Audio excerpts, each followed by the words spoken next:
السلام علیکم ورحمۃ اللہ وبرکاتہ۔ بسم اللہ الرحمن الرحیم۔ دوستو، سید المرسلین حضرت محمد صلی اللہ علیہ وسلم سے مقابلہ کرنے کے لیے قریش سب کے سب احد کی طرف نکلے۔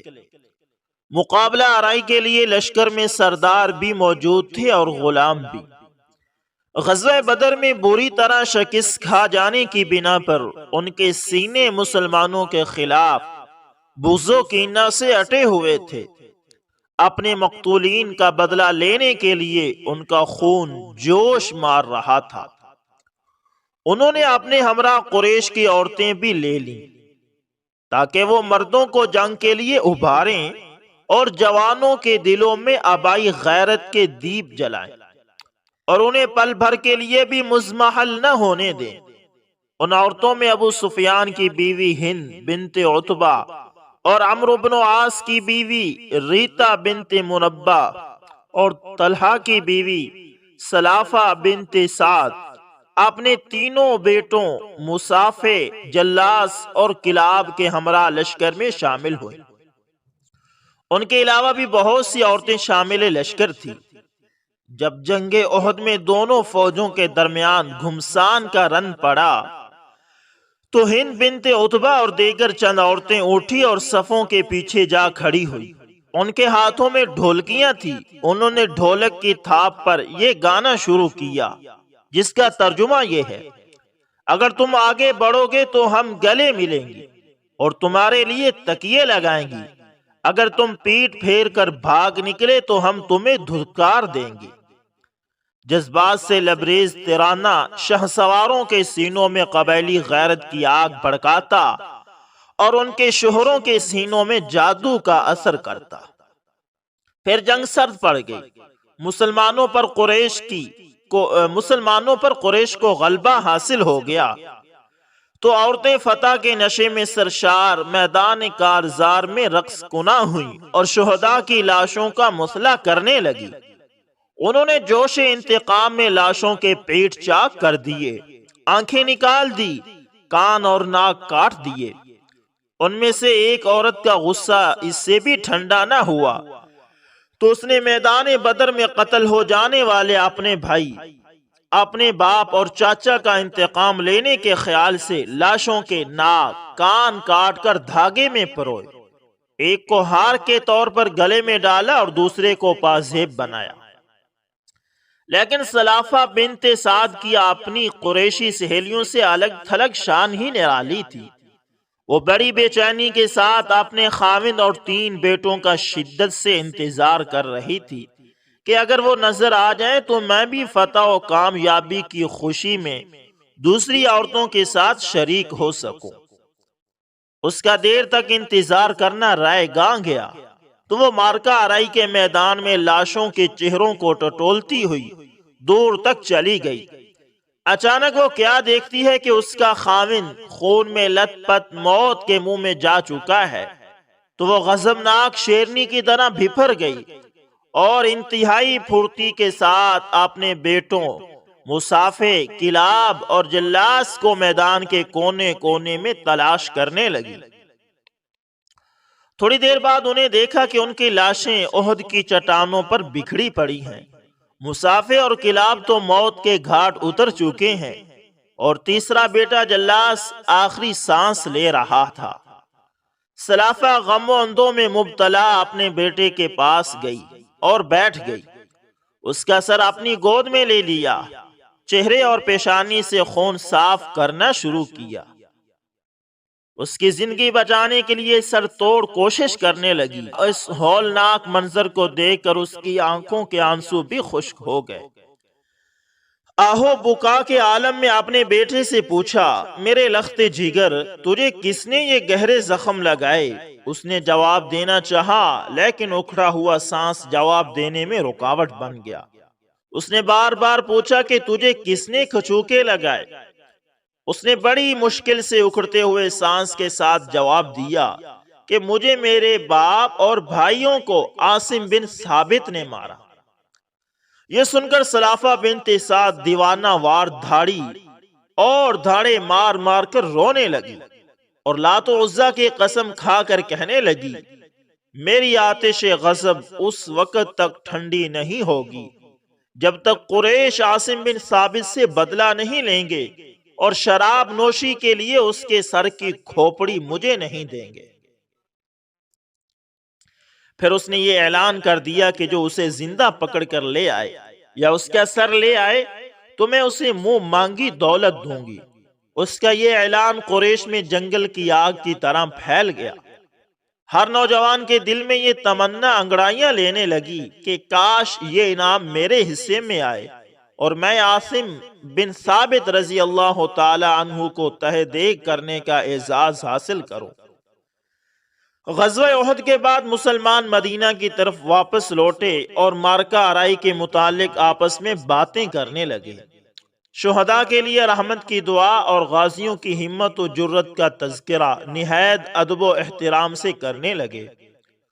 دوران گفتگو حضرت عاصم بن ثابت رضی اللہ تعالی عنہ کے کارنامے کا تذکرہ کرتے ہوئے بڑے تعجب کا اظہار کیا کہ عاصم رضی اللہ تعالی عنہ نے ایک ہی گھر کے 4 افراد کو موت کے گھاٹ اتار دیا۔ حاضرین میں سے ایک نے کہا بھلا اس میں تعجب کی کون سی بات ہے؟ کیا آپ کو یاد نہیں کہ غزوہ بدر سے پہلے جب رسول اکرم صلی اللہ علیہ وسلم نے ہم سے سوال کیا تھا کہ تم کیسے لڑو گے تو عاصم بن ثابت کھڑے ہوئے، کمان اپنے ہاتھ میں پکڑی اور کہا جب دشمن 100 ہاتھ کے فاصلے پر ہوگا تو لڑائی تیر اندازی سے ہوگی، جب دشمن اور زیادہ قریب آ جائے گا تو لڑائی نیزے کے ساتھ ہوگی یہاں تک کہ نیزے ٹوٹ جائیں گے، اور جب نیزے ٹوٹ جائیں گے تو پھر لڑائی تلوار سے دست بدست ہوگی۔ یہ سن کر رسول اکرم صلی اللہ علیہ وسلم نے ارشاد فرمایا تھا واقعی جنگ اس طرح لڑنی چاہیے، جو دشمن سے جنگ لڑنا چاہتا ہے تو اس کے لیے ضروری ہے کہ وہ عاصم بن ثابت کی طرح جنگ لڑے۔ غزوہ احد کو ابھی تھوڑا ہی عرصہ گزرا تھا کہ رسول اکرم صلی اللہ علیہ وسلم نے 6 صحابہ کرام رضوان اللہ علیہم اجمعین کو ایک خاص مشن پر روانہ کیا اور ان کا امیر حضرت عاصم بن ثابت رضی اللہ تعالی عنہ کو مقرر کیا۔ یہ منتخب صحابہ کرام رضوان اللہ علیہم اجمعین نبی اکرم صلی اللہ علیہ وسلم کے حکم کی بجا آوری کرتے ہوئے مشن پر روانہ ہو گئے۔ مکہ مکرمہ سے ابھی تھوڑے سے فاصلے پر تھے کہ قبیلہ حذیل کی ایک جماعت کو ان کے بارے میں علم ہو گیا تو وہ سرپٹ ان کی طرف دوڑے اور انہیں اپنے گھیرے میں لے لیا۔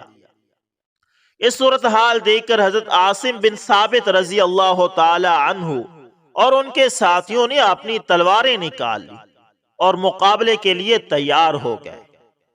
یہ منظر دیکھ کر بنو حذیل کہنے لگے آج تم ہمارا مقابلہ نہیں کر سکتے، بخدا ہم تمہیں کوئی نقصان پہنچانے کا ارادہ نہیں رکھتے، اگر تم ہتھیار ڈال دو تو ہم اللہ تعالیٰ کو گواہ بنا کر تم سے عہد کرتے ہیں کہ تمہیں کچھ نہیں کہا جائے گا۔ یہ تجویز سن کر صحابہ کرام رضوان اللہ علیہم اجمعین ایک دوسرے کی طرف دیکھنے لگے، گویا کہ وہ مشورہ کر رہے ہیں کہ اب کیا کریں۔ حضرت عاصم بن ثابت رضی اللہ تعالی عنہ نے اپنے ساتھیوں کی طرف دیکھا اور ارشاد فرمایا میں تو مشرکوں کے سامنے ہتھیار نہیں ڈالوں گا۔ پھر انہیں صرافہ بن سعد کی نظر یاد آئی، اپنی تلوار سونتی اور یہ دعا کی الہی میں تیرے دین کی حفاظت اور اس کا دفاع کرتا ہوں، عذرائے کرم میرے گوشت اور ہڈیوں کی حفاظت فرما اور میرے جسم کا گوشت اور ہڈیاں دشمنان خدا کے ہاتھ نہ لگے۔ پھر بنو حذیل پر حملہ کر دیا اور ان کے 2 ساتھی بھی حملہ آور ہوئے، وہ بے جگری سے لڑے یہاں تک کہ یکے بعد دیگرے قتل ہو کر گر گئے۔ باقی 3 ساتھیوں نے دشمن کے سامنے ہتھیار ڈال دیے۔ تھوڑی ہی دیر بعد انہوں نے بدعہدی کی۔ پہلے پہل تو قبیلہ حذیل کے پتہ نہ چلا کہ قتل ہونے والوں میں عاصم بن ثابت بھی ہیں یا نہیں۔ جب انہیں پتہ چلا تو بہت خوش ہوئے، خاطر خواہ انعام ملنے کے تصور میں بہت خوش ہوئے۔ کیونکہ سرافہ بنت سعد نے یہ نظر مان رکھی تھی کہ اگر وہ عاصم بن ثابت رضی اللہ تعالی عنہ کے سر کی کھوپڑی حاصل کرنے میں کامیاب ہو گئی تو وہ اس میں شراب نوشی کرے گی، اور ساتھ ہی اس نے یہ اعلان بھی کیا ہوا تھا کہ جو اسے زندہ پکڑ کر لائے یا مردہ حالت میں، بار دو صورت وہ اسے منہ مانگے رقم دے گی۔ حضرت عاصم بن ثابت رضی اللہ تعالی عنہ کی شہادت سے چند گھنٹے بعد قریش کو ان کی لاش کا علم ہوا۔ بنو حذیل مکہ کے قریب مقیم تھے۔ زعماء قریش نے ان کے پاس اپنی طرف سے ایک قاصد روانہ کیا اور ان سے حضرت عاصم بن ثابت رضی اللہ تعالی عنہ کے سر کا مطالبہ کیا تاکہ سلافہ بنت سعد کا غصہ ٹھنڈا کر سکیں اور وہ اپنے بیٹوں کے قاتل کے سر کی کھوپڑی میں شراب پی کر اپنے غم کو ہلکا کر سکے۔ قریش نے اپنے قاصد کو وافر مقدار میں مال بھی دیا تھا تاکہ وہ بنو حذیل کو قیمتی تحائف اور نقد مال دے کر حضرت عاصم بن ثابت رضی اللہ تعالی عنہ کا سر مبارک لینے میں کامیاب ہو سکے۔ بنو حذیل حضرت عاصم بن ثابت رضی اللہ تعالی عنہ کا سر کاٹنے کے لیے ان کے جسد اطہر کے قریب ہوئے۔ کیا دیکھتے ہیں کہ ان کے سر اور جسم کے ہر حصے کو بے شمار شہد کی مکھیوں اور بھیڑوں نے گھیرے میں لے رکھا ہے۔ جو ہی ان کے جسم کے قریب ہوئے، مکھیوں اور بھیڑوں نے ان کی آنکھوں، چہروں اور جسم کے ہر حصے پر زہریلے ڈنگ مارے اور انہیں دور بھگا دیا۔ یہ کے بعد دیگرے کوشش کرنے کے بعد جب وہ مایوس ہو گئے اور جسم تک پہنچنے کی صورت نظر نہ آئی تو ایک دوسرے سے کہنے لگے، چھوڑو، رات آنے دو، جب رات کا اندھیرا چھا جائے گا تو بھیڑیں جسم سے الگ ہو جائیں گی، تو پھر تم اپنے مقصد میں کامیاب ہو سکتے ہو۔ یہ تجویز سن کر سبھی تھوڑی دور بیٹھ کر انتظار کرنے لگے۔